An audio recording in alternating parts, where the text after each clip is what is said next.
Vamos ler então o que nos ensina Emílio Conde. Ele faz uma pergunta aqui, uma reflexão, serve a todos nós, serve a mim.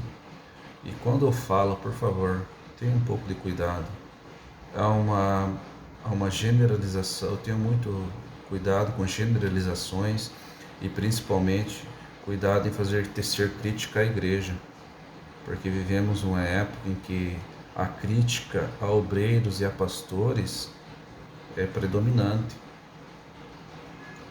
Você hoje citar uma personalidade, um pastor muito conhecido e tecer diversas críticas a ele e falar mal da igreja, está em moda e é um perigo muito grande, porque não existe igreja perfeita. Deixa eu repetir, não existe igreja perfeita. Quando falo igreja, por favor, eu estou me referindo à igreja como denominação, igreja como um conjunto de pessoas. Estou falando da igreja como um sistema religioso. Estou falando da igreja no coletivo aqui na terra. Quando falo a igreja de Cristo, eu estou falando daqueles que são salvos, daqueles que são chamados, que formam todo um conjunto invisível e que tem a chamado para morar no céu. Então vamos distinguir. Quando Cristo chamou os 12 apóstolos, vocês lembram qual que era a atitude deles? Vamos citar lá. O apóstolo Pedro negou a Jesus. Senhor, nem que seja necessário que eu morra contigo. Pedro, te digo que antes que o galo cante por 3 vezes você me negará. Tomé, já citamos aqui, eu admiro Tomé. Tomé ele é aquela pessoa que não tem fé, mas ele é sincero. Mas enfim, quando Cristo fala, vamos lá ter com Lázaro, Lázaro já morreu. Aí Tomé fala, vamos lá morrer com ele. Aí quando anunciam a Cristo ressurreto, Tomé também fala, eu só creio com meus próprios olhos. Tomé, mas isso era antes do Evangelho, isso era antes da ele ser cheio do Espírito Santo. E o apóstolo Pedro, que a Paulo teve que corrigir ele porque ele foi dissimulado, mesmo depois de ser o Pedro convertido. Todos nós temos falha, eu tenho falha, nós temos falhas. Em muitas igrejas, embora elas falem do reino de Deus, elas têm falha. Em compensação, a maneira de conduzir, a ênfase que é dado na mensagem, quando fala igreja, sobre um conjunto de pessoas que formam uma igreja, ela tem mudado. E aqui eu vou ler o que o autor Emílio Conde nos ensina, uma reflexão e que cabe a mim. Então, quando eu faço uma crítica à igreja, primeiramente, a crítica é a mim como cristão. É muito fácil nós citarmos placa da igreja e sair jogando pedras. Só que é necessário um cuidado muito grande. Eu não vou citar placas da igreja aqui, tecendo críticas, direcionando minhas críticas a elas. Não pretendo fazer isso nesse curso. Primeiro que eu não me acho apto a isso e nunca vou me achar apto. Segundo, porque eu não sou ignorante, eu não conheço certinho qual que é a teologia que realmente aquelas igrejas pregam. Então eu individualizar aqui uma igreja, citá-la sem a conhecer, é ignorância pura. Além de ser ignorância pura, é uma falta de educação, é uma falta de respeito, é uma falta de consideração. Porque mesmo essas igrejas, às vezes, que dão muita ênfase a shows ou primaziam demais só o ouro e a prata, dentro dessa igreja há pessoas que são salvas, há pessoas que proclamam o Evangelho. Então, nesse curso aqui eu não pretendo individualizar nenhuma igreja. Eu quero falar primeiramente, quando falo de igrejas críticas, igual que o autor Emílio quando fala, é a nós cristãos. Vamos lá? Ele faz uma pergunta aqui, na página 15. Vamos ler. Estarão as igrejas, as comunidades, os cristãos dos nossos dias vivendo e pregando e mostrando as doutrinas que outrora eram os únicos esteios, abre um parênteses, esteio, base, e o único ensino da igreja primitiva? Vivem as igrejas e seus membros perto ou longe das verdades cristãs, que fizeram prosperar e luzir a igreja dos primeiros dias da dispensação da graça. A igreja atual tem mais poder que a religião, ou mais religião do que poder? As igrejas cristãs são testemunho de Cristo, tal como foi a igreja do passado, ou são apenas apologistas de um sistema religioso? Quando Pedro e João estavam chegando ali no templo, tinha a chamada Porta Formosa, eles vê um coxo, vê uma pessoa paraplégica ali, e quando aquele coxo fala, dai-me a esmola, o que Pedro respondeu? Pedro e João, eles falaram, olhai para nós. Imediatamente o coxo olhou. Aí Pedro respondeu, não tenho ouro nem prata, mas o que te dou, levanta em nome do Senhor Jesus. E anda. E o milagre aconteceu. Olha só o que eles responderam, não temos ouro nem prata, não tenho ouro nem prata, mas o que tenho, te dou em nome de Jesus Cristo Nazareno. Hoje nós temos ouro e temos prata? Ou hoje nós temos o poder de outrora da igreja primitiva, a manifestação de milagres? A mensagem pregada pelos nossos pais na fé, pelos fundadores da nossa igreja, permanece a mesma? A nossa maneira de conduzir é a mesma ainda? ênfase em assistência social, ênfase na cultura, é necessário, mas nunca deve estar a ênfase deve ser maior do que a aplicação da palavra, do que a mensagem do reino. E aqui o que o autor está falando, ele nos explica muito bem, é sobre a gente buscar, deixar de pegar águas da fonte viva para ir para a cisterna.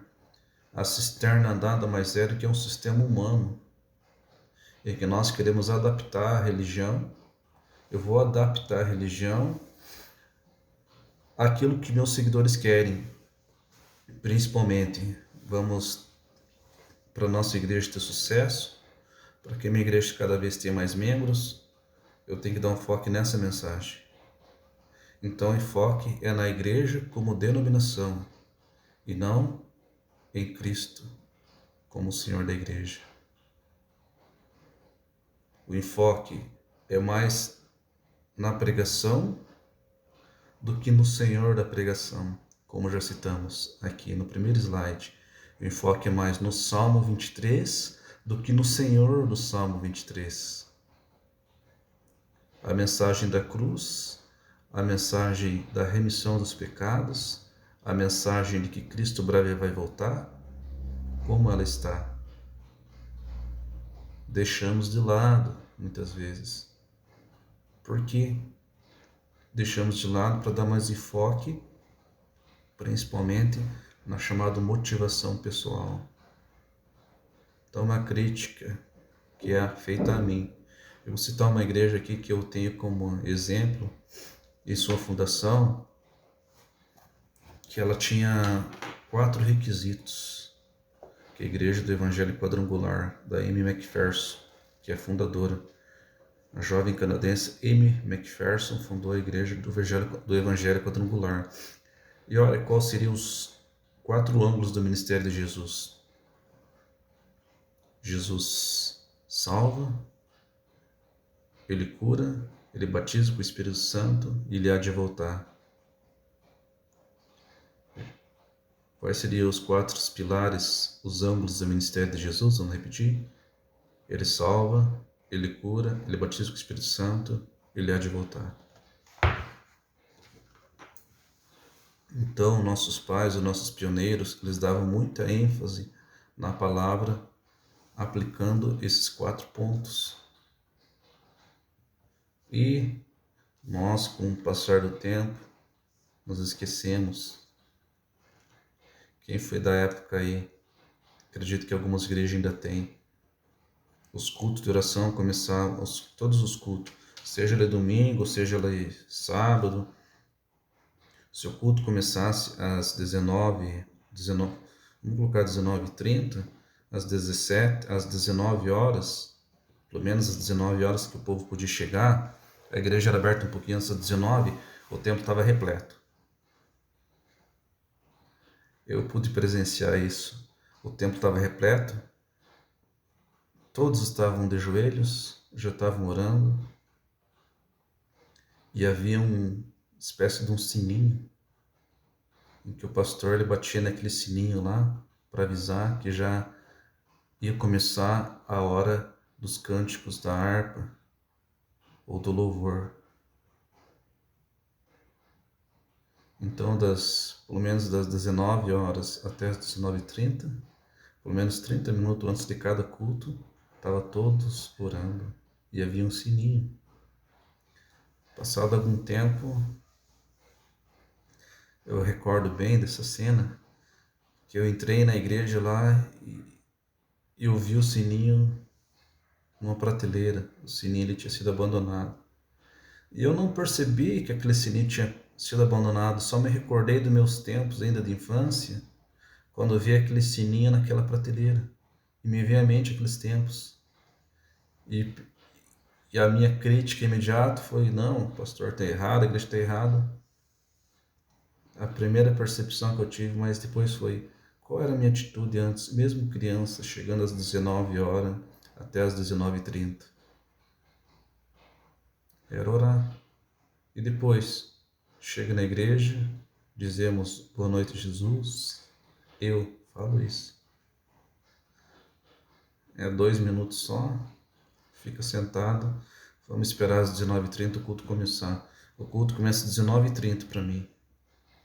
Porque eu dei boa noite, Jesus, bom dia, Jesus. Boa tarde, Jesus. Às 19h30 o culto começa. Não. Nessa época o culto começava às 19 horas. A ênfase era dada na oração, na vivência do Evangelho. Nós mudamos, muito cuidado. E aqui, quando eu cito a Igreja do Evangelho Quadrangular, é uma igreja que dá muita ênfase ao ministério das mulheres, e a ênfase, quando foi fundada a igreja, acredito que tem muitas denominações da Quadrangular, ainda é esse mesmo Evangelho, assim como a Assembleia de Deus, assim como Deus é Amor, muitas denominações mantêm, outras nem tanto. Então, o importante é sempre buscarmos água na fonte, na palavra, e não nos querer amoldar, buscar pregadores, buscar cantores, celebridades. É claro, há cantores, há levitas, há pregadores que Deus vai dar um destaque para eles aqui na terra. Só que volto a repetir, o perigo está em nós buscar mais ao cantor X, também não vou citar, ao pregador A, ao cantor B, do que a Cristo. Desprezarmos muitas vezes aqueles que não têm uma oratória, como eu não tenho oratória, e a dicção estou tentando melhorar ainda, e deixarmos muitas vezes essas pessoas que são mais simples ou que não são conhecidos como celebridades de lado. Quem que vai estar... Vamos no culto, ou vamos ver um vídeo, ou vamos aprender a palavra, quem vai ensinar? É fulano tal, então eu não vou. Cantor tal, então eu não vou. Cuidado, o culto que se faz é individual a Cristo. E a nossa crítica, eu vejo principalmente no meio evangélico, o cantor B, cantor C, ele cobrou um cachê de 60 mil, 70 mil para cantar na igreja lá, e 30 mil, e batemos, né, desse cantor, tal. E nós damos ênfase a esse cantor, nós fazemos parte desse público em que buscamos mais celebridades, do que é Cristo? Damos ênfase ou criticamos aqueles que cobram e aqueles que pagam. E nós que pagamos. Então o importante é dar ênfase sempre à palavra. Aqui como a fundadora da Igreja Evangélica Quadrangular nos ensina. Jesus cura, Jesus salva, Jesus breve vai voltar, Jesus batiza com o Espírito Santo. Daniel Berg, Gunnar Vingre, quando vieram ao Brasil também, chegaram em 1910, chegaram aqui dia 19 de novembro de 1911, 1910, falei errado, chegaram em 1910, no navio Clemente. Há um hino do Argel Pereira que fala sobre a data de embarque deles, aí fica mais fácil a memorização. No dia 5 de novembro embarcaram, no dia 19 chegaram aqui, a bordo do navio Clemente. Não sabiam falar o português, ficavam num porão, lá no Belém do Pará. Quem é dessa região sabe como que é. Eu tive a oportunidade de morar no estado do Mato Grosso, quente. Para um paranaense lá, Guarapuavana, é quente. E para quem não é, também é quente. E lá eles ficavam num galpão da igreja, naquele calor, e ficavam buscando a Deus e querendo aprender o português para pregar a palavra. E a mensagem deles, principalmente do Daniel Berg, que aprendeu a falar português posteriormente, era essa: Jesus salva, Jesus cura, Jesus batiza com o Espírito Santo, Jesus breve vai voltar. As nossas mensagens estão envernizadas muitas vezes de conhecimento secular, está envernizada de frases de efeito. Os mensageiros dão mais foco à motivação pessoal e a mensagem da cruz tem sido deixada de lado. O importante é olharmos, bebermos das águas tranquilas, porque a água tranquila o nosso pastor nos leva em sua vida devocional, ou através de um hino, ou quando você vai num culto, você vai numa reunião e vai buscar a Deus. Aonde estiverem 2 ou 3 no meu nome reunidos, ali estarei. E essa mensagem, essa reflexão aqui, que eu gostaria de compartilhar com os senhores sobre as águas tranquilas. Por favor, não vou individualizar a igreja, citei igrejas aqui como exemplo, e tem outras também, eu não conheço todas. Vou falar um pouco do conhecimento que eu tenho daquelas que eu vivenciei. Que Deus tenha misericórdia de nós, para que possamos sempre estarmos buscando as águas tranquilas na fonte, que é Cristo. Deus abençoe a todos. Amém.